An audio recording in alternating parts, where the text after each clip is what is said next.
If you're a diabetic and you want to waste your life and not get results, then this is what I would do. I would get a gym membership. So these are the biggest time wasters that diabetic men experience. They maybe live like 4 miles away from the gym.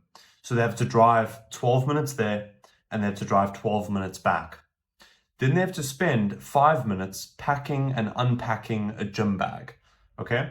They get to the gym, they spend 5 minutes waiting for equipment. Maybe they spend 10 minutes on the assault bike because their doctor has told them how good the assault bike is for their heart.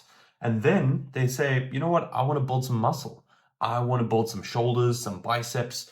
I'm going to hit the weights. So then they say, cool, let's go. We're going to train our chest. We're going to train our shoulders, and maybe we'll do a bit of abs. And the problem with this is that at the end of a week, if you're doing this routine 3 times, you're now spending 222 minutes or 3 hours and 42 minutes on a routine that you're most likely not going to do. And here's why. Because we know that there are low effort and high effort habits. And when you are building a habit, you're trying to lose weight, you're trying to fast, you're trying to take natural supplements, you're trying to do keto, whatever it is, the harder it is to do, the less likely you are going to want to do it. Okay, so think about it, right? If I gave you a steak, like a fillet, versus if I gave you a steak that was filled with sinew and fat, which one do you want? Now, fillets are sometimes double the price of a sinewy, fatty steak, maybe even 4 times or 5 times the price. Why?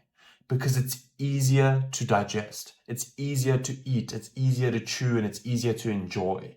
Okay? And that's basically what you're doing with your routine, is you're making it sinewy and fatty and hard to chew with all of these little points of resistance. So if you move the sinew and the fat off of the meat and you keep it a fillet, it becomes easy to do every single day for years. So let's think about this, right? Let's now take a look. So firstly, I would not even do cardio. And this is coming from someone who runs. These medals behind me, these are all races that I've run. But if you're diabetic, I would put all of your focus into building muscle first. Okay? So let's take a look. Cardio versus weightlifting for fat loss, for building muscle, and general health. So for fat loss, cardio burns calories while you train, whereas weightlifting burns calories throughout the day while you're sleeping because your body uses a lot of energy to repair those muscles. Whereas metabolism, cardio gives you a temporary boost. Your body takes blood sugar and deploys it immediately to get energy. Then with weightlifting and how it affects your metabolism, you get a long-term boost because the more muscle you have, the higher your basal metabolic rate, your BMR. And your BMR is how many calories you burn in a day. So I am 5'10" and I'm about 180 pounds. I recently spoke to a dad who is 5'10", but he's 205 pounds. My metabolism, although he's heavier than me, my metabolism is probably stronger. Why? Because he has a lot of body fat, whereas I have a lot of muscle. So the more muscle you have, the more you burn just by living. And this is like the problem, right? All of these diabetics are just focused on cardio. Grandfather, pre-diabetic, he bought an assault bike. My stepfather, type 1 diabetic, bought an assault bike. My dad, who wanted to lose a bit of weight while doing work from home, bought an assault bike. And so many people are focused on cardio because they think that it's meant to be difficult. They think that it's meant to be hard. So it's like, oh, I need to run for an hour. And I used to torture myself the same way. I used to run 30 minutes a morning, 3 times per week, and count the calories on my Apple Watch instead of focusing on building this long-term asset, which is muscle. Okay? So what about blood sugar control? Cardio is good for immediate glucose uptake. So if you eat a biscuit, go for a run, you'll burn it. That's awesome. But weightlifting is better for insulin sensitivity for the long term. And we know this especially as you age and your body begins atrophying muscle, it becomes ever more important. Okay? What about time efficiency? Well, here's the thing. Cardio requires longer sessions. you need 30 minutes on the treadmill to get some results. Whereas weightlifting, when you make it short, intense, and high impact, and you focus on compound movements that recruit multiple muscles with one movement. So if you think of a squat, when you squat, you're working your core, you're working your legs, you're working your calves, you're working your glutes, you're working I would say you work your core a lot when you squat actually. Think about how many muscles are being used in that one movement, okay? And if you do these short, intense exercises, in 15 minutes, you can get results. And what about diabetics? So cardio helps lower blood sugar post-workout, whereas weightlifting, it builds muscle, which improves glucose storage over time. Sustainability, wait, before I move on, what do I mean by glucose storage? What I mean is that the more muscle you have, the more room there is for blood sugar to be inside of you without it being in your blood. So think about this. If you are diabetic and maybe you're skinny, I've spoken to diabetics who are less than 150 pounds. As a fully grown man, less than 150 pounds because they can't hold on to muscle and they can't hold on to fat because of insulin resistance. Now, when you don't have muscle, that sugar sits in your blood. Whereas when you do have muscle, that sugar sits in the muscle. So if I were to go run a race like I did and demolish French toast like I did, then all of that sugar is going into the muscle. Most likely. Some of it might sit in the blood, but most of it will go into the muscle. So muscle is this protective organ. It's the best thing you can do for yourself. And I need that to be your number one priority. Instead of thinking about how you can burn 10 pounds of fat, think about how you can put on 5 pounds of muscle or 10 pounds of muscle. That's the best thing to focus on here. So what about sustainability? And this is especially for the guys who are heavier. If you are over 300 pounds and you run, you are going to damage your knees. Sure, you can cycle. You can cycle, that will be less impactful on the knees, but cardio can feel tedious and hard to maintain. Whereas weightlifting, it's easier to progress. It's way more fun. It's way more like powerful. You feel like a man. You can lift heavier and see strength gains. You can track it. So the winner for diabetics is weightlifting. But short cardio bursts like kettlebell swings can give both benefits. But now let's talk about this low effort versus high effort habits. So let's compare this routine, which has got you spending almost 4 hours a week, okay, versus what we call temple training. So temple training is exactly what it sounds like. It's training your temple. And these are 15-minute home workouts.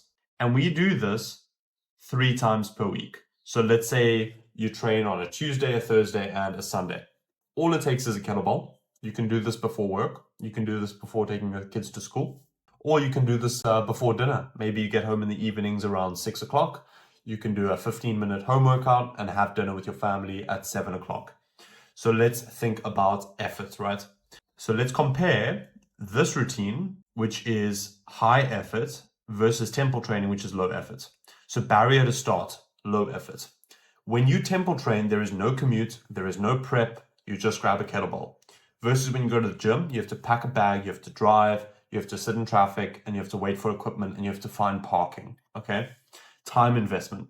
Temple training can be as little as 15 minutes a day, whereas high effort, it's a 1+ hour session. You're adding cardio, you're adding the commute and all these things. It's hard to maintain, especially if you are busy, if you work hard, if you have a family. I get it, right?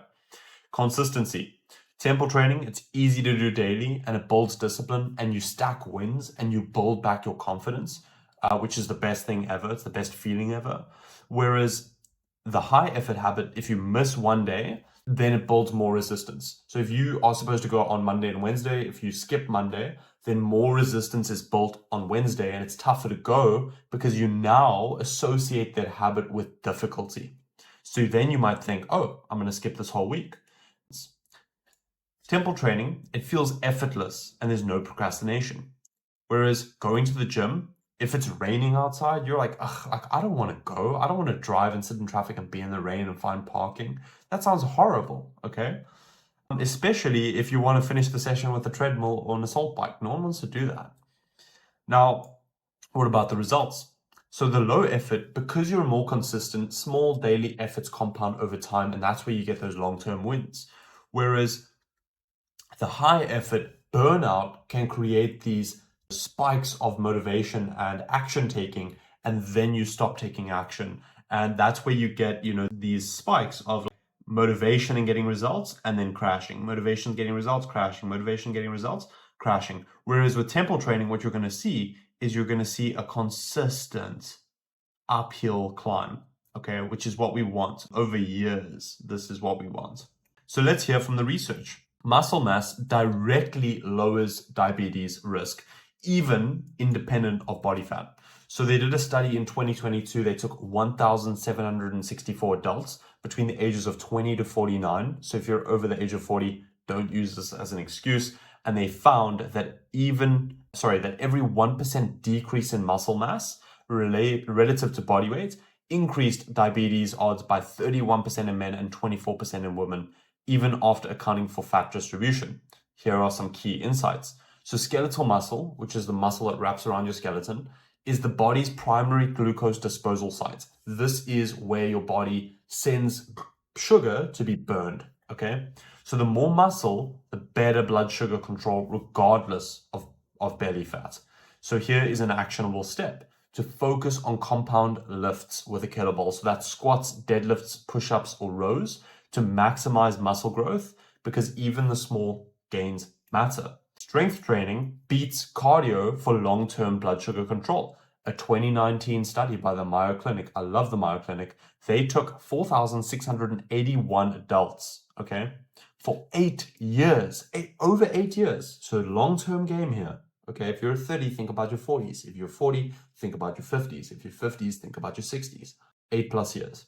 Those with moderate strength, so in the bench or leg press, had a 32% lower diabetes risk versus their weaker peers without needing elite fitness levels, okay? Strength training improves insulin sensitivity for up to 24 hours post-workout, whereas cardio has a short-term effect. So I trained this morning, and what that means is that I'm going to be insulin sensitive for close to 24 hours. So whatever carbs I eat, whatever fat I eat, whatever protein I eat, it will affect my body differently to yours if you do not train. And this is why counting calories is BS. It doesn't work. Because if I'm training 3 times a week, I will be more insulin sensitive. And if I have more muscle, I will be more insulin sensitive. So 2,000 calories a day will affect me very differently to how it will affect you. Okay? So please stop thinking that it's about counting calories and cardio. These are the most silly things that you hear from these fat loss coaches who don't know what they're talking about because they haven't taken the time to look at the research. So here's an actionable tip, right? Is lift weights 2 to 3 times per week. And if you don't have a gym, don't give yourself excuses. Use body weight exercises. Use chair squats. Use wall push-ups. Use planking, ab exercises. Do some stretches on the mat where your couch is, or use resistance bands. Number 3, just 1 hour of weight training before meals slashes blood sugar spikes. A UCLA research showed 1 hour of resistance training before eating, so this is when you get home from work, reduced post-meal glucose surges in pre-diabetic men by improving muscle glucose uptake. So muscle acts like glucose sponges during meals if activated beforehand. So here is an actionable tip. Time workouts before your largest meal, like lunch or dinner, for optimal metabolic benefits. Now, this is the sad reality. Most Americans have already given up. So research published in the Journal of Clinical Endocrinology and Metabolism shows that physical inactivity is strongly linked to lower testosterone levels in men. Testosterone, which is critical for energy, motivation, confidence, it declines faster in men who are sitting around all day on the couch at work in their car doing nothing. And because of this, their mental health and their age accelerated. Their motivation, their confidence, and their energy decreased. And it creates this vicious cycle where when you are low testosterone, it becomes harder to do difficult things that will change your life. So what I need you to do is I need you to get emotional here. I need you to think about your kids. I need you to think about your grandkids. I need you to think about the way that your family, your children, your wife, that they view you.